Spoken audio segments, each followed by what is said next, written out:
Hello and welcome to Countdown to Budget, and hours to go before Interim Finance Minister Piyush Goyal rises to present the budget. Hope is in the air, especially for India's agriculture sector. In fact, the build-up has been all about farmers and ways to rejuvenate the rural economy. And Shireen, a formula seems to have been finalized as we've been talking the whole day today.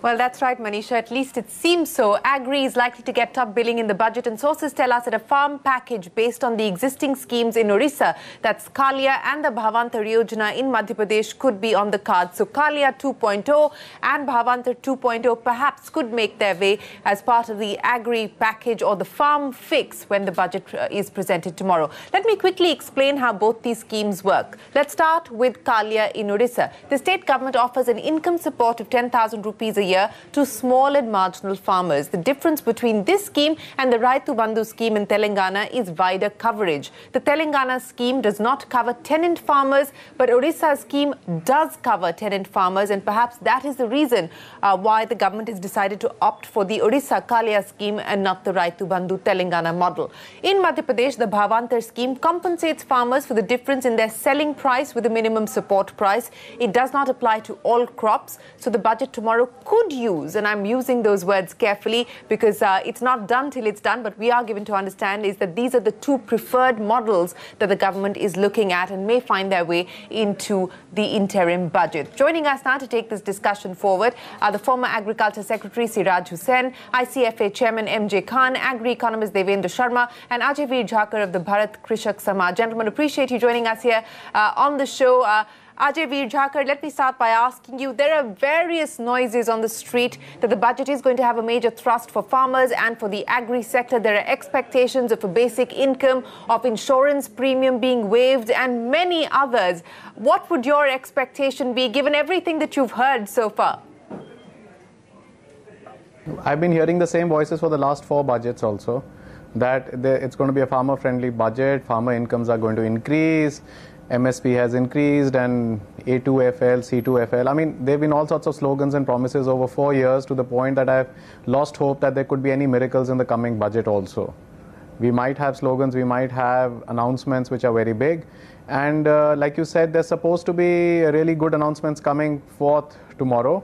But the question arises is, why did they not come last year or last to last year? And the economy is in a real mess. The farm economy especially is in a mess.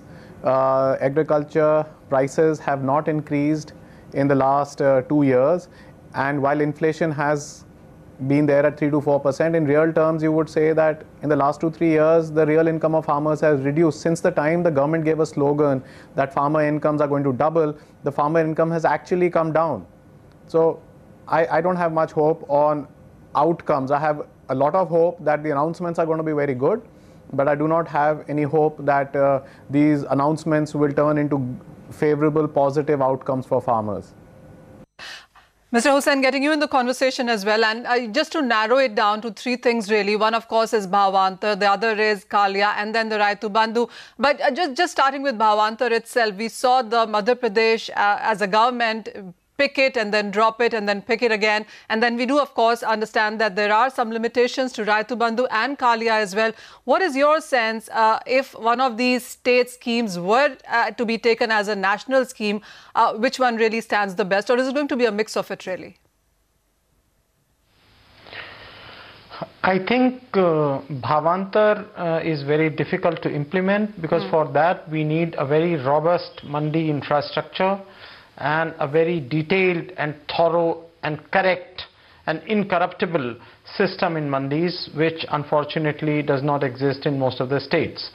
So I think Bhavantar leaves a lot of scope of manipulation of mandi prices by unscrupulous elements. I would not support Bhavantar therefore as an option. Okay. Now, as far as Kalia kind of model is concerned, it is doable.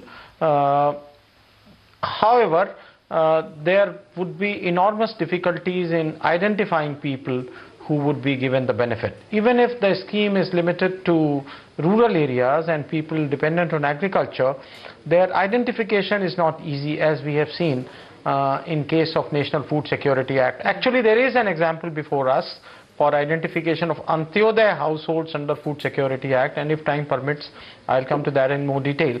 But if the option is limited to these two, then I think the government will go in for Kalia, and in all likelihood, it will be an announcement to be taken up by the next government. Well, there might be a portion of the allocation that the government will announce, because just a promise may not cut it. They will perhaps seek a certain amount of allocation to the appropriations bill, and then say we'll follow through with it when we return to power with a full budget. But Mr. Sharma, let me ask you, the preference seems to be to go the Kalia route, which is the Odisha scheme, and that is perhaps because it addresses the needs of the tenant farmers as well and provides wider coverage. In my conversation yesterday with the former Chief Economic Advisor, Arvind Subramaniam, he seemed to believe that from an execution point of view, an administration point of view, Kalia was very, very complex and cumbersome. But, you know, in light of what we've heard with the minimum income guarantee promise of the Congress party, it also looks like the BJP is working on that. This package could be a mix of all of these elements. What are you expecting? Well, as everyone said, I'm also keeping my fingers crossed. We will have to see, wait and watch as to what exactly they come up with. But let me just say one thing. You know, even if I look at the Telangana model of 10,000 rupees per acre, it actually boils down to about 800 rupees per month. Now, if 800 rupees per month is a big support, then I think we need to be worried about the kind of deprivation that prevails in this countryside. And if you even look at Odisha model is about 10,000 crore rupees they want to spend on the Kalia scheme for 3 years. Now, this means actually you are just pumping in a little bit of money into the farming family, and you think the miracle is done. I think we are off the track, and this kind of, whether it is Kalia, whether it is Telangana, is not going to be really working in a manner that you can see in the long term a kind of a change that we expect agriculture to be really showing about will not happen with this kind of a help. All I'm saying is that what we need to do is we need to come up with a series of measures, not only one measure, and the series of measures should be spelled out. I don't know whether this government can do it right now, because for 4 years they didn't do it, although they did go on saying that agriculture or the farm income is their top priority. But let's not forget, I remember when Mr. Yashwant Sinha was the finance minister, when Mr. Jaswant Singh was the finance minister, they all started their budget speech with agriculture. Agriculture is the lifeline, Kisan budget hai ye, the headlines next day were Kisan budget, you know, as if it was all green for agriculture, you know, for the Indian economy and so on. And we all know that in the last 10, 15, 20 years, things have worsened.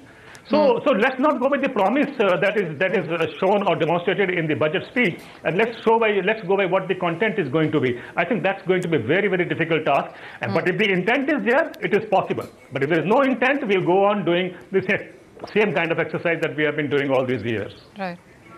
Right. Ajay, let me come to you as well. And, you know, while, of course, we keep discussing this, that the kind of situation that we are in right now, we perhaps will have to go for a national scheme, as, of course, the discussion has been.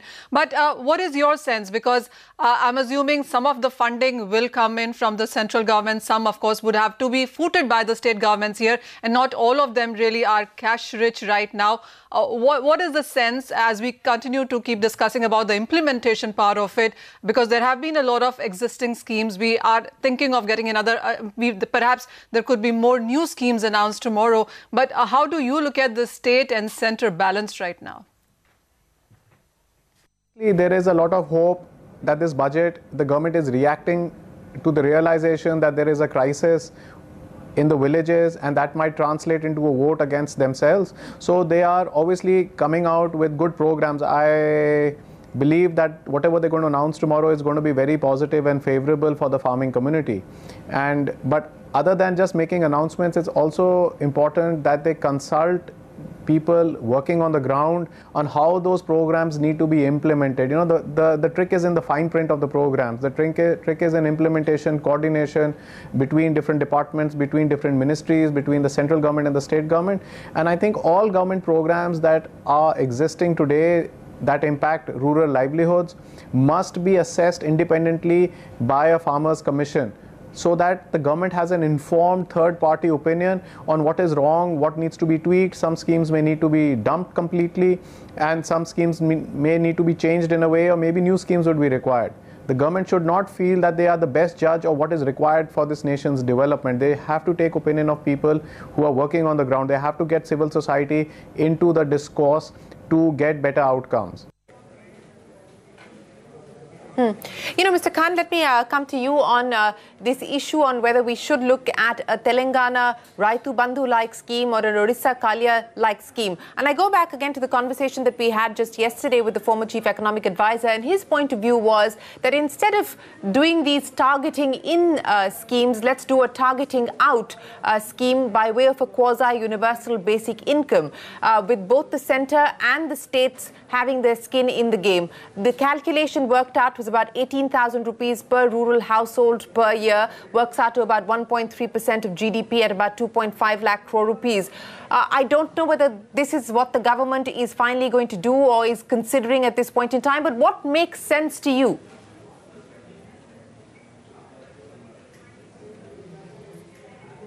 As Ajay Jakhad was saying, I think that's what the concern of the government is, elections being round the corner, how to quickly transfer the benefits to the farmers, money in the pockets of the farmers.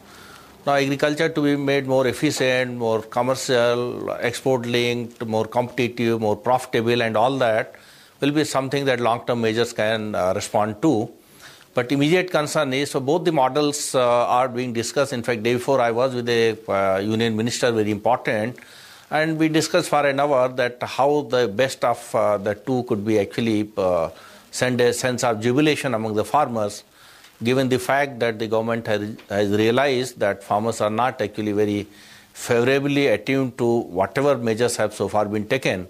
So therefore, in the immediate run through this budget tomorrow, how the money to the farmers can quickly be transferred in next 1 month's time, so that it should not appear to be only promise, but immediate a sense of jubilation, happiness, having gained something that prevails in the rural areas. All the other things that is now post-elections, because nothing can work now in next 1 month's time. So this is my takeaway, that the feelers that I'm getting, that something substantial in terms of cash transfers to be done. Okay, something substantial in terms of cash transfer. But Siraj Hussain, let me put that point to you. Even if the government were to make this announcement tomorrow, ahead of the elections, do you realistically believe that they will be in fact able to transfer some money into the accounts of these households, however they decide to classify them? See, if the scheme is limited to agricultural households, then it is difficult, I would say. If it is not only for agricultural households, then the government does have a very good, relatively a very good list of eligible people, which is Antyodaya beneficiaries under the National Food Securities Act. Now, Antyodaya beneficiaries have been identified, the lists have been vetted by state governments from time to time, and there are already some 3.5 crore households who are eligible for very highly subsidized food grains, 2 rupees a kilogram of wheat, 3 rupees a kilogram of rice, 35 kg per month. So this list is readily available with the government. If the government wants, and the state governments on board, it is possible, it should be possible to transfer the money to their bank accounts easily, but they are not necessarily agricultural households. Mr. Hussain, just a follow-up question on that really. While of course we are talking about transfer money to agriculture households, how much, by how far do you think it really resolves issues when it comes to input subsidies, or when it is about raising farm productivity, doubling farmers' income, looking at post-harvest concerns, finance, credit, etc.? Are we forgetting all of that when we're discussing the basic income here? I'm afraid that is what seems to be happening because of the pressure mounted by media after the loss of BJP in the 3 state assembly elections. And now media has led the government and many people in the ruling elite to believe that Telangana TRS won the elections because of the Raitu Bandhu scheme. I am firmly of the view that it was not only Raitu Bandhu which won elections in Telangana, also it was social harmony. Unlike many North Indian states, Telangana has complete social harmony. Here we have enormous problems, in the North Indian states. Now, having said it, it is true that there are a number of problems, structural problems of agriculture, which are not going to be solved by the direct investment transfer, and I wrote about it in the Economic Times.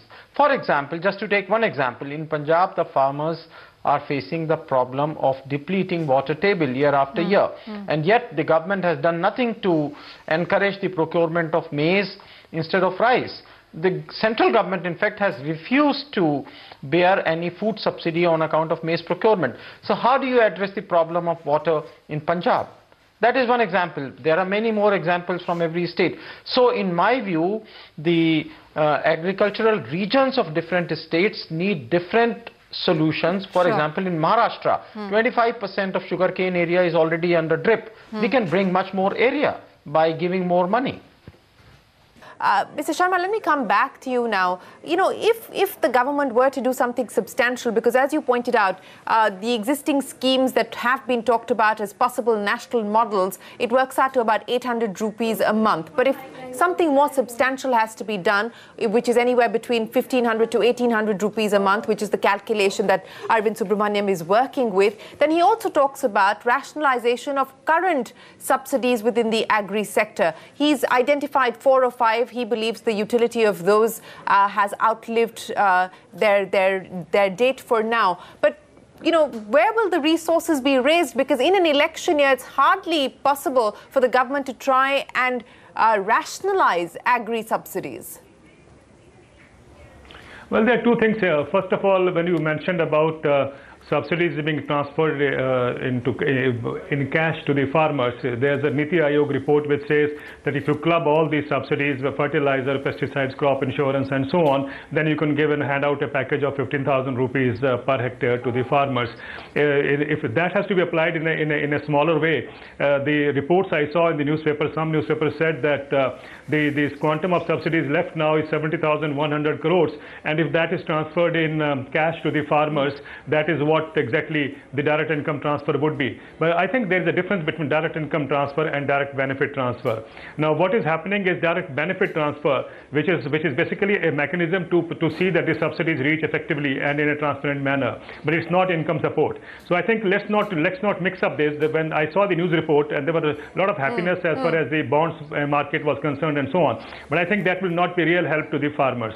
That's one thing. The second part that I would like to say is, whenever it's not the first time, whenever there is a talk of helping farmers with some financial support, there's always a question of where will this money come from. The fiscal deficit will go up. But I haven't seen ever, this question being raised when the economic stimulus package to the industry was given in 2008-2009, 1.86 lakh crores. It still continues. In 10 years, we have paid 18,60,000 crores to the industry as economic stimulus package. Nobody ever raised the question, where will the money come from? What will happen to the fiscal? Nobody talked about it. Look at the NPS being written off by the banks and so on. The question never comes up. Seventh Pay Commission, the question never comes up. Why is it that it's only when the farmers have to be given something, everyone is up in arms saying, where will the money come from? What will happen to the fiscal situation of the country and so on and so forth? I think the money will come from the same kitty from where the money for the Seventh Pay Commission came.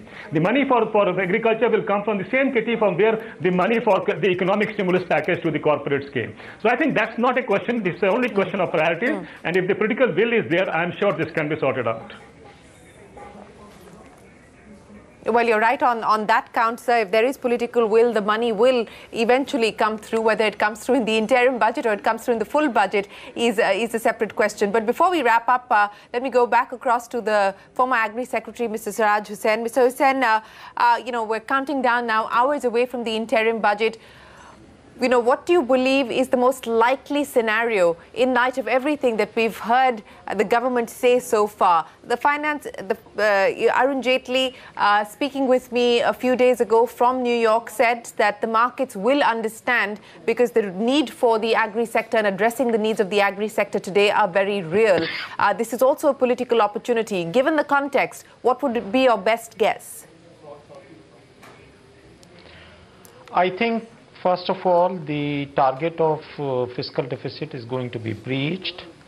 We are already in breach, but the data looks okay because a number of subsidies like fertilizer subsidy, food subsidy, etc. are not fully paid and they are off budget. Number two, I expect some kind of direct investment scheme or direct support scheme or direct investment scheme. I do not know which one will the government prefer, but some kind of direct support is likely to be announced. I also think that there will be some tweaking of the crop insurance scheme, and perhaps the rate of interest for crop loans, especially for small and marginal farmers, may be lowered from the current level of 4%. So these are some of the ideas which I think will be taken up. But in any case, any structural reform cannot be taken up while we are going in for elections. So I do not see any reform or change of methodology of distribution of fertilizer subsidy or food subsidy or irrigation subsidy or electricity subsidy. That point is well taken. Mr. Khan, the same question to you. While, of course, we have a list now from all the experts, from all of you on what can be really expected from the budget, interim budget tomorrow. What is your sense? What are those top 3 or 5 things that you would want to see to ensure that we have an easy, smooth flow for the farmers who I'm assuming will be a class or a community who will be watching this budget very closely?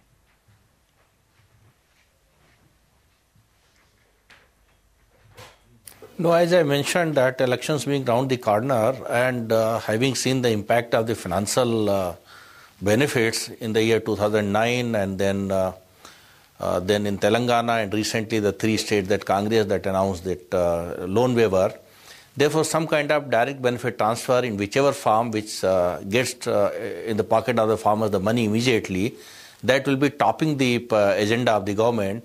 So it is not a matter of political will, it is a matter of political need now, but it is also an economic opportunity because in rural area, the more money that goes through the farmers, there will be more demand for goods and services and so on. But some specific measures can also be announced like sugarcane farmers who are more political farmers. So I think, year-long delayed payments of the sugarcane farmers, that some relief may be announced there. But some other technology related, some other structural reforms, some other market related reforms, all those can also be part of the agri package that may be announced tomorrow.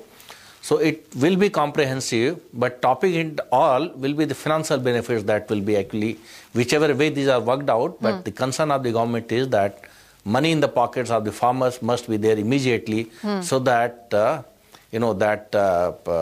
happiness to be translated into votes. Oh, well, absolutely.